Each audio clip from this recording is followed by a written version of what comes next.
¿Puedes imaginarlo? Un cráneo humano antiguo, no atacado por una bestia salvaje, sino con 2 fracturas letales, precisas, crueles, no por accidente, sino por violencia intencionada. 2 golpes, como si el agresor quisiera asegurarse de que la víctima nunca, jamás, volvería a levantarse. Esto no es una película de terror, esto es la realidad, una verdad inquietante de hace cientos de miles de años, una verdad sobre nuestros antepasados que nunca nos atrevemos a enfrentar. Hoy, los llevaré a una era donde el horror más grande no venía de los colmillos de un tigre dientes de sable o las garras de un león de las cavernas. Venía de nosotros mismos. Nosotros, los Homo sapiens modernos, no somos la única especie que vagó por la Tierra. Tuvimos primos los poderosos neandertales, los enigmáticos denisovanos y muchas otras especies más. Pero hay un hombre, un fantasma del pasado, que sigue sembrando las preguntas más incómodas sobre la violencia y la sed de poder. Homo heidelbergensis. Podrían ser el último ancestro común entre nosotros, los neandertales e incluso los denisovanos. Y su historia no es solo historia, es el susurro escalofriante de dónde comenzó realmente la naturaleza más brutal de la humanidad.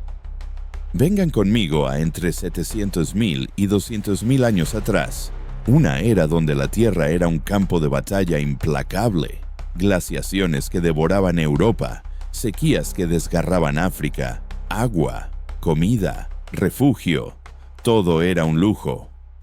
En medio de esa pesadilla climática, los Homo heidelbergensis se mantuvieron firmes, evolucionaron, convirtiéndose en criaturas robustas, hombros anchos, huesos gruesos, cerebros casi del mismo tamaño que los nuestros. No solo sobrevivieron, eran guerreros, ingenieros primitivos, fabricaban herramientas, cazaban en grupo y poseían una inteligencia asombrosa. Se enfrentaron a depredadores gigantes, hienas prehistóricas, felinos dientes de sable, cocodrilos enormes en África, leones cavernarios más grandes que cualquier león moderno, osos de cara corta de más de 3 metros de altura, capaces de acabar con 3 personas de un solo zarpazo en Europa, y en las regiones heladas, manadas de lobos, jabalíes gigantes e incluso mamuts eran peligros mortales. Una pequeña herida era una sentencia de muerte, pero todos esos horrores no eran nada comparados con la verdadera amenaza. Y aquí es donde la historia se vuelve escalofriante. Entre los fósiles de huesos y herramientas de piedra, comencé a ver algo más horrible que cualquier bestia. Era el rastro de otro tipo de violencia, la violencia de su propia especie. Homo heidelbergensis pudo haber sido la primera especie en cazar a sus semejantes. Suena a locura, pero la evidencia no miente. Cráneos fracturados, huesos humanos quemados y marcas de cortes hechas con herramientas de piedra en lugares del cuerpo que nada tienen que ver con rituales funerarios. Esos vestigios no hablan de respeto por los muertos, susurran cosas más oscuras: violencia, sangre y brutalidad. Al principio, nosotros, los científicos, intentamos justificarlo como actos desesperados por hambruna extrema, pero la evidencia se repetía una y otra vez. En Europa, en África, una pregunta fría comenzó a obsesionar mi mente. ¿Qué pasaría si Homo heidelbergensis no solo fue víctima, sino también un depredador intencional que cazaba a su propia especie? Si esto es cierto, entonces el origen de la guerra, del conflicto organizado, no nació con los imperios antiguos, sino de la oscuridad que habitaba en nuestros ancestros.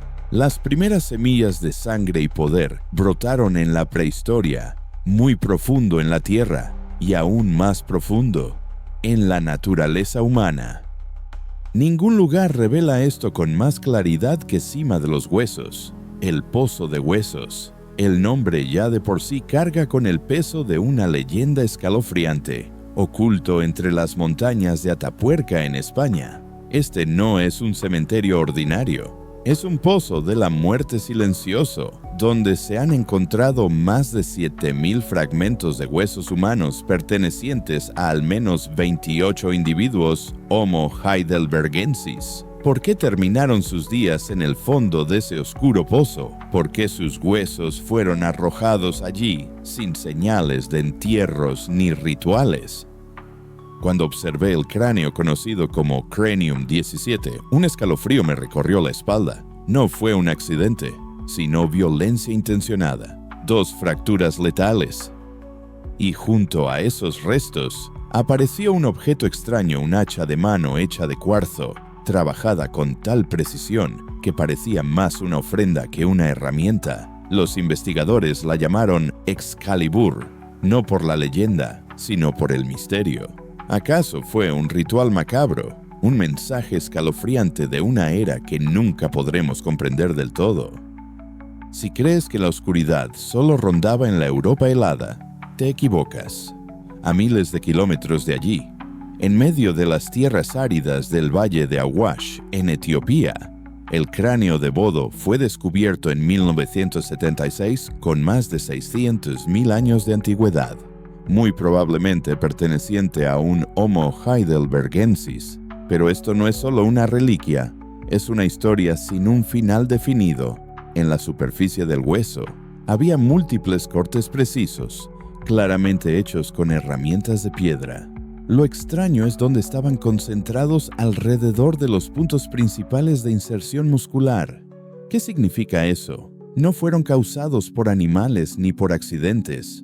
Fue una acción sistemática, deliberada y muy precisa. Alguien retiró cuidadosamente la carne del rostro y el cráneo, justo después de la muerte de esa persona. Después de más de 4 décadas, nadie ha podido responder con certeza. Algunos investigadores piensan que podría tratarse de un antiguo rito funerario, pero otros, con una mirada más fría, se atreven a plantear una hipótesis más escalofriante: el canibalismo. Lo que me obsesiona es la ausencia casi total de restos de animales en el lugar del hallazgo. Entonces, si los únicos huesos que aparecen allí son humanos, la pregunta se vuelve inevitable. ¿Acaso se comieron entre sí? No por ritual, sino por necesidad de supervivencia.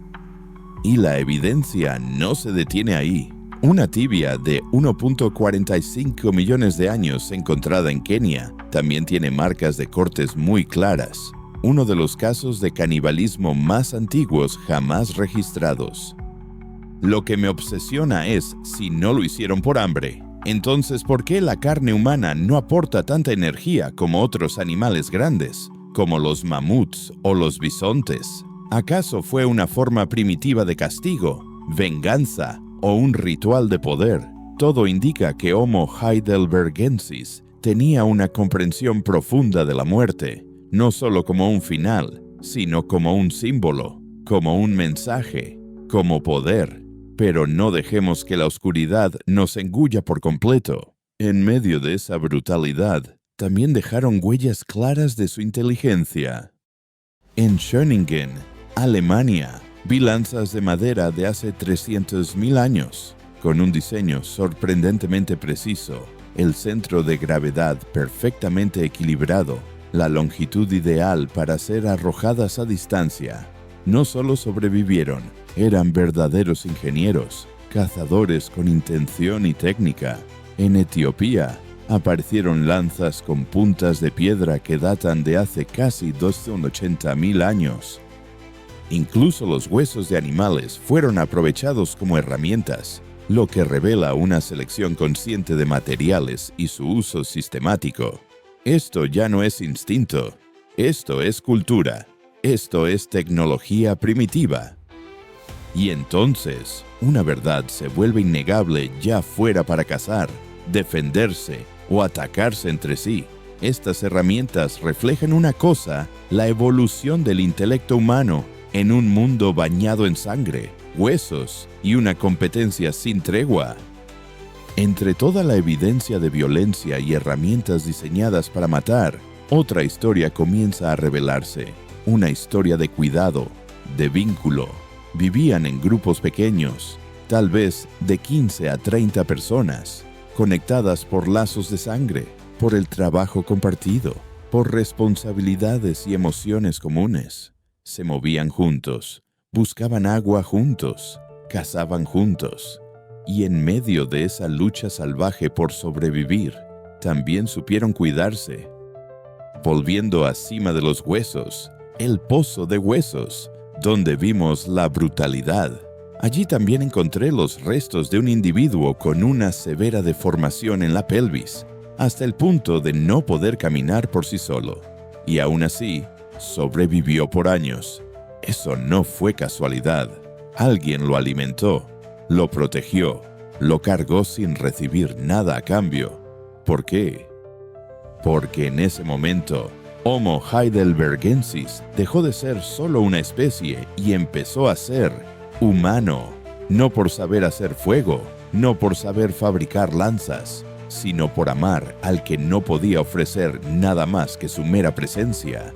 Ese fue el acto más primitivo de empatía. Y la empatía, creo, es lo que dio origen a todos los mitos, todas las religiones, todas las sociedades, todos los sueños humanos.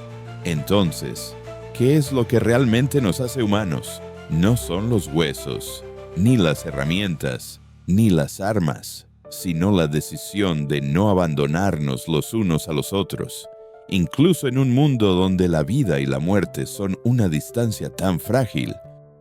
Pero donde hay unión, siempre hay riesgo de ruptura. A veces, fue la chispa que encendió el conflicto.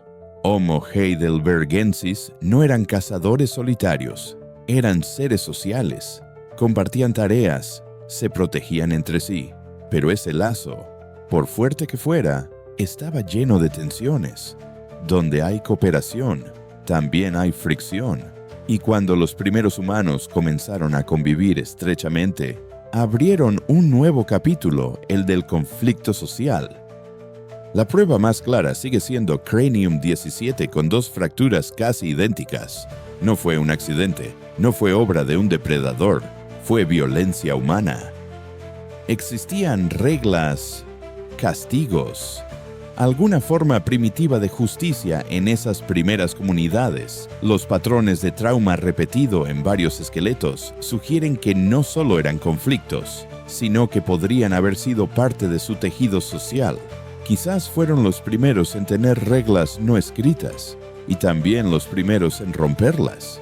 A medida que la población aumentaba y los recursos se volvían más escasos, las fronteras entre grupos comenzaron a superponerse. Ríos, rutas migratorias de animales, tierras donde refugiarse. Todo se convertía en algo que valía la pena defender. El conflicto entre grupos ya no es una simple teoría. Las heridas por golpes contundentes en cráneos encontrados en Bodo y Kabwe muestran que esta violencia no era aislada ni limitada por sexo o edad. Podría haber sido el resultado de redadas, disputas por tierra o venganzas entre clanes. Y lo más maravilloso, y también lo más aterrador, tenían la capacidad de comunicarse de forma compleja. Si podían compartir ideas, dar señales al cazar, enseñar a sus hijos cómo hacer una lanza, entonces eso ya era cultura. Y esa cultura pudo haberse extendido también a cómo trataban a sus muertos. Encima de los huesos, los cuerpos parecen haber sido colocados de forma intencional en una cámara profunda. Puede que fuera solo una forma práctica de disponer de los cadáveres, pero también podría haber sido uno de los primeros rituales funerarios, una señal de conciencia sobre la pérdida, la muerte. Homo heidelbergensis no fue solo un capítulo en la historia humana, fueron la puerta entre el instinto y la conciencia, entre la bestia y el ser humano. Fueron la especie al borde de la transformación, con las lanzas de Schöningen como testigo, armas diseñadas no solo para cazar animales, sino también con el potencial de girarse contra otro ser humano. Homo heidelbergensis demostró que no solo eran cazadores expertos, sino que en sus momentos más oscuros, también fueron cazadores de su propia especie. Lo que los hizo únicos no fue el instinto, sino la contradicción. Sabían colaborar y también traicionar. Sabían cuidar y también matar. Sabían construir comunidad y también destruirla desde adentro. Fueron el puente entre Homo erectus y nosotros, Homo sapiens, junto con los neandertales y los denisovanos. Homo heidelbergensis apareció hace unos 700.000 años, llevando en sí tanto los rasgos del pasado como los indicios del futuro. En África, fueron nuestros antepasados directos, Homo sapiens, aunque el nombre heidelbergensis ya no figure en ningún documento de identidad. Sus huellas viven en nosotros. Entre el 1 y el 3% del ADN de personas no africanas proviene de los neandertales. Algunas poblaciones en Oceanía llevan hasta un 4% de genes denisovanos. Estos genes antiguos nos ayudan a resistir el frío, fortalecen nuestro sistema inmunológico e incluso afectan el color de piel. Esto significa que no solo descendemos de Homo sapiens, somos herederos de una familia compleja, una red genética y cultural tejida a lo largo de cientos de miles de años. Y luego desaparecieron, no por una catástrofe repentina, sino por un clima cada vez más extremo, la escasez creciente de recursos y, lo más importante, el encuentro con sus propios descendientes. Nosotros, Homo sapiens, surgimos de África, más rápidos, más inteligentes, más conectados. Los heidelbergensis se vieron obligados a retroceder. No fueron vencidos por ser débiles, sino porque sus hijos evolucionaron. La historia del Homo heidelbergensis no es solo una página antigua que se ha cerrado, es un espejo que refleja las profundas contradicciones que aún existen en nosotros. Si has llegado conmigo hasta este punto, gracias no solo por tu tiempo, sino por atreverte a mirar de frente los rincones más oscuros de la historia humana, desde las lecciones de cooperación en la dificultad hasta los conflictos por recursos y poder. Vemos que la naturaleza de la humanidad fue moldeada hace cientos de miles de años. El Homo heidelbergensis no fue solo un puente entre especies. Podrían haber sido los primeros en mostrarnos de la manera más dura para sobrevivir. A veces hay que aceptar que el peor enemigo tiene tu mismo rostro, y quizás comprender la oscuridad y la luz en su pasado es la clave para que construyamos un futuro mejor, donde la compasión venza al instinto primitivo y la cooperación sea siempre más fuerte que cualquier conflicto. Si quieren seguir explorando conmigo las historias no contadas sobre el origen de la humanidad, no duden en darle me gusta a este video, suscribirse al canal y activar la campana de notificaciones para no perderse nuestras próximas expediciones. Gracias y nos vemos en los próximos episodios.